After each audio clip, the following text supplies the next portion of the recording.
team.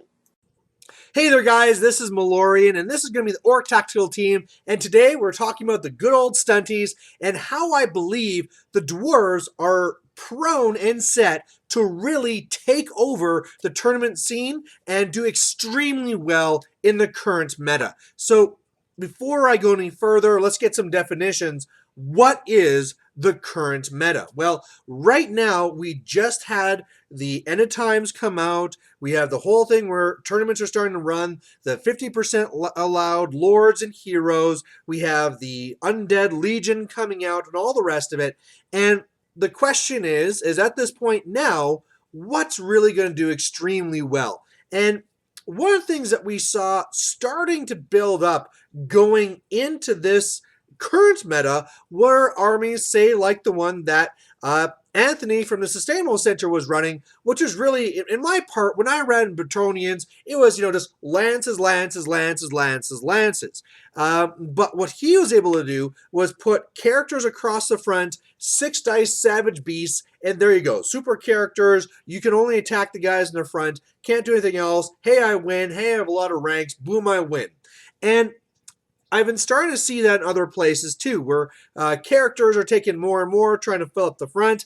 And now that you actually can take 50% lords and heroes, well, it's really there now as well to take not just, oh, I can maybe fit in one lord and I can put in these 2 heroes. And so, I mean, if you're ogres, the 3 are good and stuff like this. Well, now with the 50%, you can be taking multiple lords and really have a strong frontage. And where you're going to be really seeing the armies that can really take advantage of this are the ones that have a smaller frontage. So armies like Bretonians, where they have just 3 wide. Armies like Ogre Kingdoms, where they can be just 3 wide. It could be that that front rank is all tyrants. That's all you got in that front rank. So deal with it.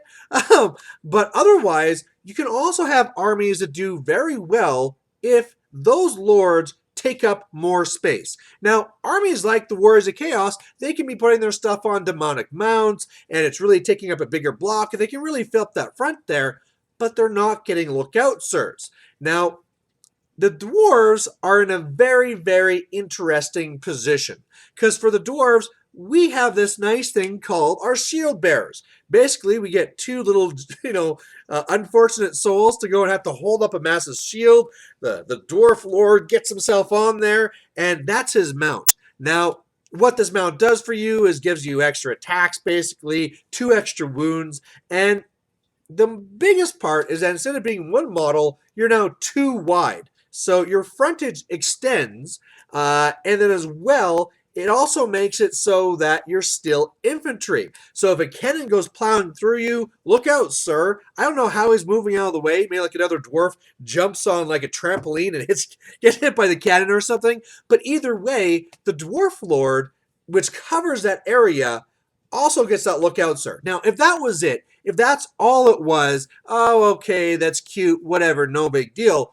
But the dwarves also have something else going for them. Now, let's say you're making a character that's a lizardman character, or you're making your Bretonians, or whatever else. You have options available to you.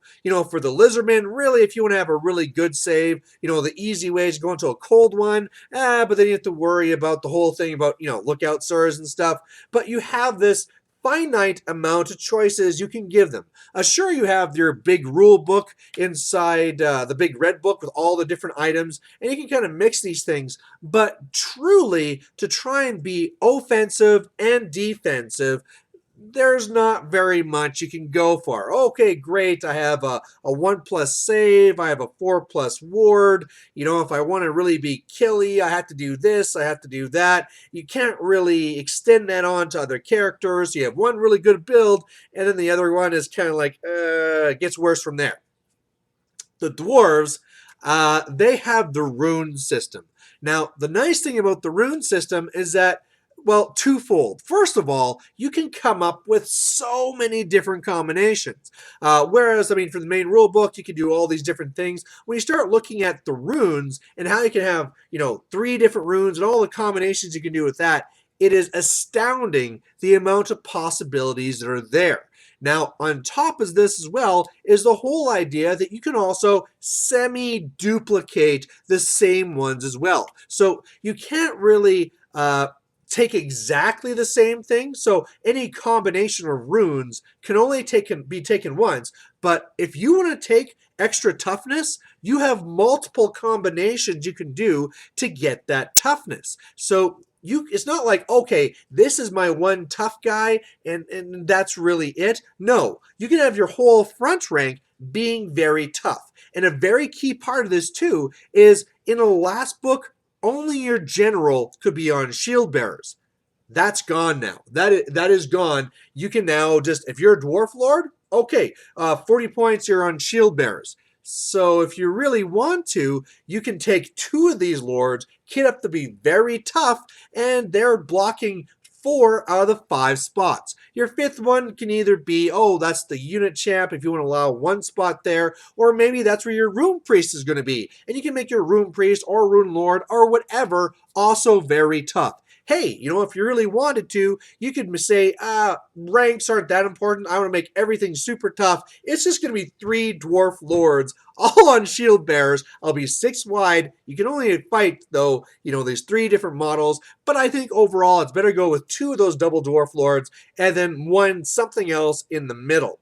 Now, this is going to be also interesting because whereas other armies, you're really looking at a combination of a few different things. You're either usually maximizing out your armor save, your ward save, or your toughness. And you can't really hit everything at the same time without magic. The dwarves can. The dwarves can because they are allowed all these different combinations. They're not even kept at 100 points. I believe dwarf lords can go to 125 points. But either way, it's very, very simple to get them to a 2+ or better armor save. It's very simple to raise their toughness. I mean, you got 2 separate runes that can raise toughness, and you can take different combinations of those. And then as well, you can take the ward saves on top of that. And so with that, you can be coming up and it's like, all right, I'm coming to fight those dwarves. They're all going to be toughness 7 at least with a 1+ save and some sort of ward.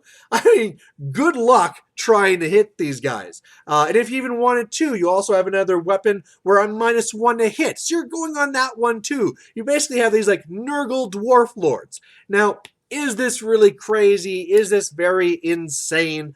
Well, what it's really coming down to is this massive thing with a shift in the meta where, again, super characters, you got this super point denial, and the dwarves can do that. So I've been dwelling on that part for a little while, but there is another part of this equation which is really, really important, and that is going to be they're war machines. Now, if you go up against Nagash or something like this, the #1 way you're going to beat Nagash is through shooting, or if you have, a light council or something like that, but basically at ranged.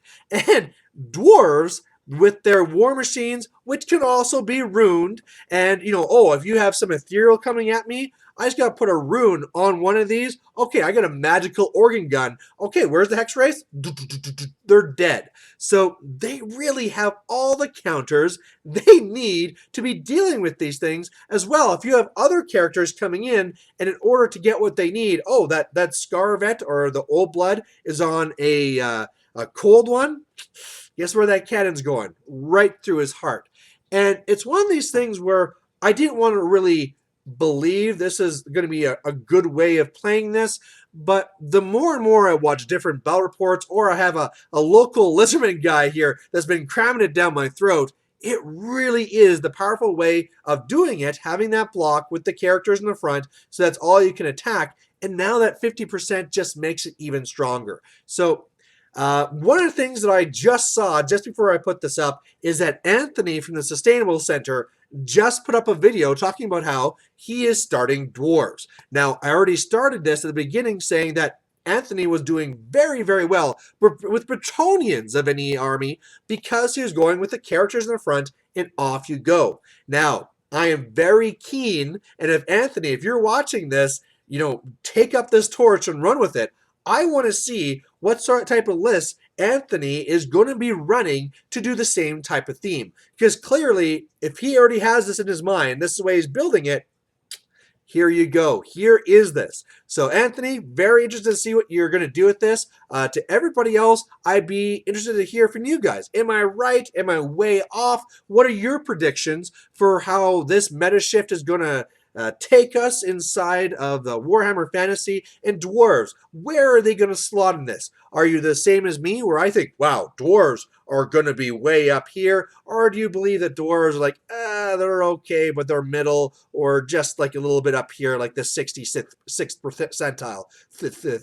Anyway, there you go. There's the Orc Tactical team. I'm going to be trying this out myself as well. I only own one model that's on the Shield Bearers, but I either will make another one or I can always proxy it. It's pretty simple to proxy, right? Take 2 dwarves, balance one on their shoulders, done, right? But I'm going to be giving this a try, and thanks for watching. We'll catch you later. Bye.